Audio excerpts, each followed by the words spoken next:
Selamat pagi adik-adik, apa kabar hari ini? Baik adik-adik, sebelum kita mulai kegiatan kita, izinkan saya memperkenalkan diri saya. Perkenalkan, nama saya Rivalus Dari, kelas 2022A. Adik-adik bisa panggil saya Kakak Rival.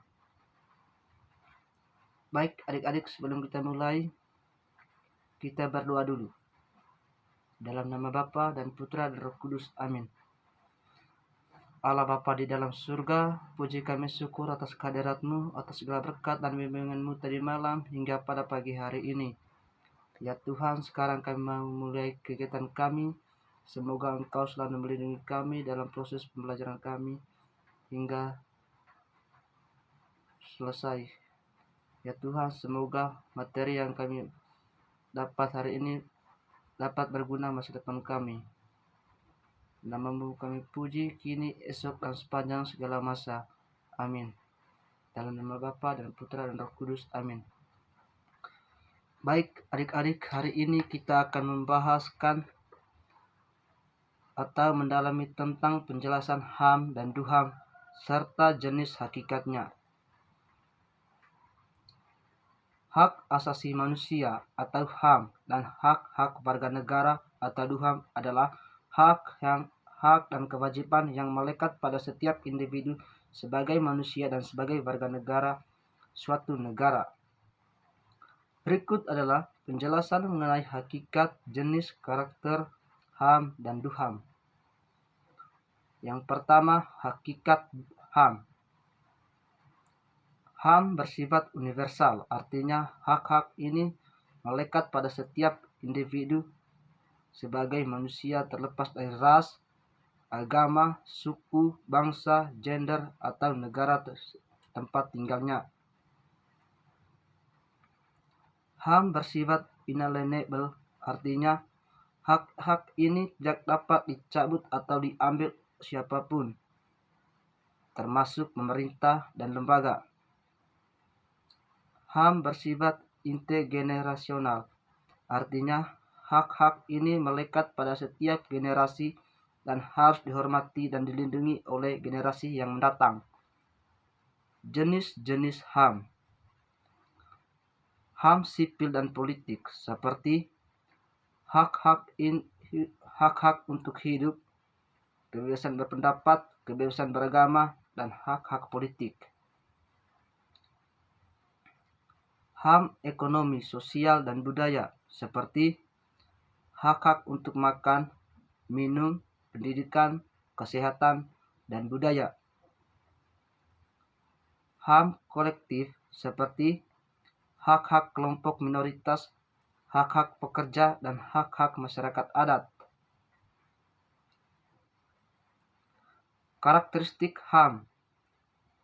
HAM bersifat non-diskriminatif, artinya hak-hak ini harus dihormati dan dilindungi tanpa diskriminasi berdasarkan ras, agama, suku, bangsa, gender, dan faktor lainnya.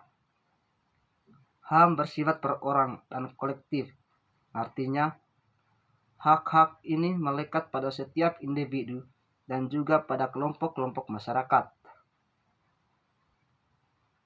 HAM bersifat universal dan inalienable, artinya hak-hak ini melekat pada setiap manusia dan tidak dapat dicabut atau diambil oleh siapapun.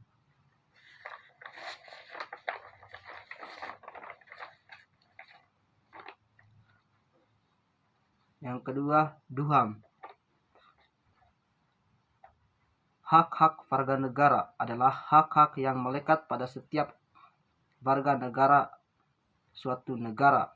Berikut adalah penjelasan mengenai hakikat, jenis, karakteristik DUHAM. Hakikat DUHAM. DUHAM bersifat khusus bagi warga negara suatu negara. Berbeda dengan HAM yang bersifat universal. DUHAM bersifat statutif, artinya hak-hak ini diberikan dan diatur oleh undang-undang dan peraturan negara tersebut. Duham bersifat dinamis, artinya hak-hak ini dapat berubah seiring dengan perubahan hukum dan peraturan negara. Jenis-jenis duham sipil seperti hak-hak untuk memilih dan dipilih dalam pemilu, hak-hak untuk berpendapat perlindungan hukum, dan hak-hak untuk berpendapat layanan publik. Duham politik seperti hak-hak untuk berpartisipasi dalam kegiatan politik, hak-hak untuk menyampaikan pendapat, dan hak-hak untuk mengakses informasi pemerintah. Duham ekonomi seperti hak-hak untuk berpendapat pekerjaan, hak-hak untuk berpendapat pendidikan, dan hak-hak untuk berpendapat layanan kesehatan. Karakteristik duham. Duham bersifat khusus bagi warga negara suatu negara dan tidak berlaku bagi warga negara-negara lain. Duham bersifat statutif, artinya hak-hak ini diberikan dan diatur oleh undang-undang dan peraturan negara tersebut. Duham bersifat dinamis,